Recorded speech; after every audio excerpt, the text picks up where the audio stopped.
The rule was simple. Any employee late for a scheduled meeting by more than 15 minutes would be docked a full day's pay. I knew the rule, and I knew how it would be used against Reginald Caldwell. His rule was ironclad. Anyone even a second over 15 minutes, and he'd take an entire 8 hours of wages. I saw it happen firsthand. First, there was Bethany Davis. She was 3 minutes late after a car accident. He said, "Rules are rules, Bethany. You'll not be paid for today." Then, there was James Miller.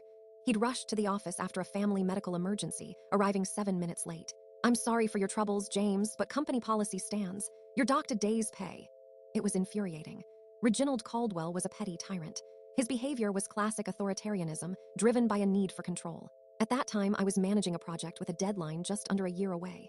And if I missed my project review by even a day, I'd forfeit my entire bonus, which was set at $5,000. I also knew that Reginald Caldwell was never on time. I started planning. I arrived at the office an hour early for the meeting, setting up my laptop to record, making sure the camera focused on the door. I also had witnesses, Bethany Davis and James Miller. We each had our phones ready, all set to record the arrival time on our own devices. The meeting was set to start at 9 a.m. 9 a.m. came and went. Then, 9:10 a.m. Still no Reginald Caldwell. I exchanged nervous glances with Bethany and James. 9:15 a.m. The minute hand ticked past the deadline. My hands started to sweat. He was 15 minutes late. And then 9:20 a.m.